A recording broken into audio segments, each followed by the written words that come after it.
Assalamualaikum warahmatullahi wabarakatuh. Halo sahabat semua, bagaimana kabar kalian hari ini? Semoga selalu dalam lindungan Allah Subhanahu wa Ta'ala. Pada video kali ini, kami akan mengupas sejarah kurikulum dan pola pengembangan ilmu pengetahuan pada masa klasik zaman keemasan. Kami akan membahasnya untuk Anda.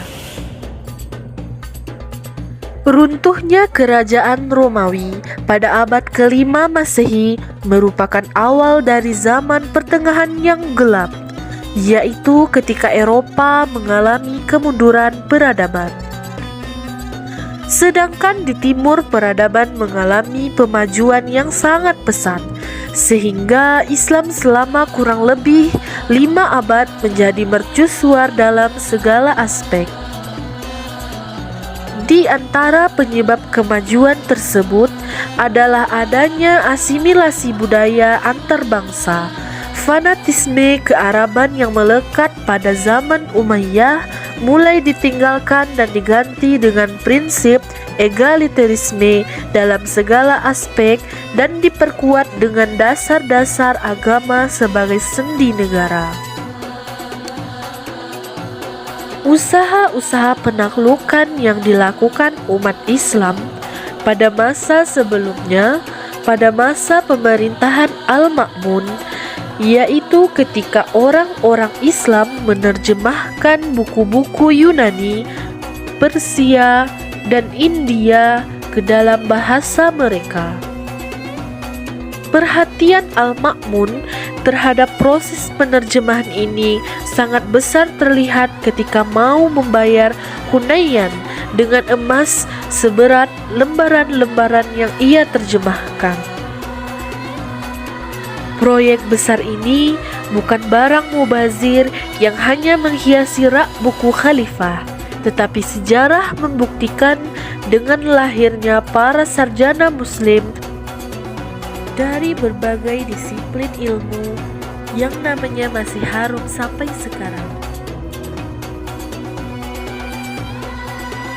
Sejak periode awal penerjemahan ini, pendidikan Islam memiliki potensi untuk mengembangkan kurikulum yang beragam, mencangkup seluruh area pengetahuan yang dikenal di dunia Helenistik. Tetapi Islam tidak menawarkan keluasaan cangkupannya ini dalam suatu lembaga. Sebaliknya, Islam membentuk dua sistem jalur, yaitu formal dan non-formal. Selanjutnya, masuk kita pada pembahasan pengertian kurikulum pendidikan Islam. Secara etimologi, kurikulum berasal dari bahasa Yunani yang artinya pelari dan jarak yang ditempuh oleh pelari. Istilah ini pada mulanya digunakan dalam dunia olahraga yang berarti suatu jarak yang harus ditempuh dalam pertandingan olahraga. Kemudian, berdasarkan pengertian tersebut, dapat kita simpulkan bahwa kurikulum itu adalah merupakan landasan yang digunakan pendidikan untuk membimbing peserta didiknya ke arah tujuan pendidikan yang diinginkan melalui akumulasi sejumlah pengetahuan, keterampilan, dan sikap mental. Ini berarti bahwa proses pendidikan Islam bukanlah suatu proses yang dapat dilakukan secara serampangan, tetapi hendaknya mengacu pada konseptualisasi manusia transformasi, sejumlah pengetahuan, keterampilan, dan sikap mental yang harus tersusun dalam kurikulum pendidikan Islam. Kurikulum pendidikan Islam sebelum berdirinya madrasah. Kurikulum pendidikan rendah. Pada kurikulum pendidikan rendah, Mata pelajaran yang terdapat pada fase pendidikan rendah ialah Al-Quran, agama, membaca, menulis, dan syair. Yang kedua, kurikulum pendidikan tinggi. Mahasiswa bebas mengikuti pelajaran yang disebut halaqah dan berpindah dari sebuah halaqah ke halaqah yang lain, bahkan dari suatu kota ke kota yang lain. Kurikulum pendidikan pada tingkat ini dibagi kepada 2 jurusan, yaitu jurusan ilmu-ilmu agama dan jurusan ilmu-ilmu pengetahuan.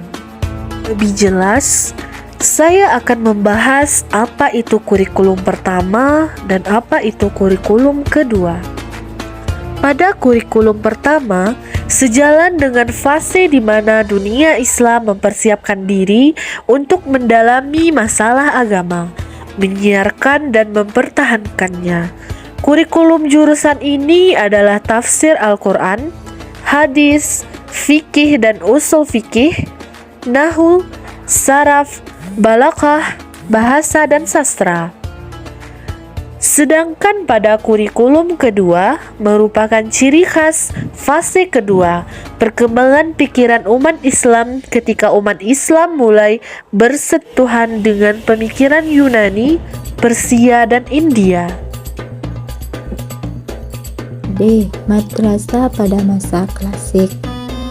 Pendidikan Islam secara kelembagaan tampak dalam berbagai bentuk yang bervariasi. Pada abad ke-4 Hijrah dikenal dengan beberapa sistem pendidikan. Pertama, Hasan Abdul Al-Al menyebut 5 sistem dengan klasifikasi sebagai berikut. Sistem pendidikan Mu'tazilah, Ikhwan Al-Safa, sistem pendidikan bercorak filsafat, sistem pendidikan bercorak tasawuf, dan sistem pendidikan bercorak fikih. Yang kedua, Hasan Muhammad dan Nadiah Muhammad Jamaluddin juga menyebut 5 sistem masing-masing. Pendidikan bercorak teologi, syiah, tasawuf, filsafat, fikih. E. Penutup. Kesimpulan 1. Kurikulum menurut dunia olahraga yaitu suatu jarak yang harus ditempuh oleh seseorang pelari menurut dunia pendidikan atau guru untuk membimbing peserta didiknya melalui akumulasi sejumlah pengetahuan. Yang kedua, tingkat kurikulum dapat dikategorikan kepada 2 fase. Yang pertama, kurikulum tingkat rendah yang mempelajari agama, membaca, menulis, dan syair. Yang kedua, kurikulum tingkat tinggi, yaitu jurusan agama dan ilmu pengetahuan yang harus sejalan antara keduanya.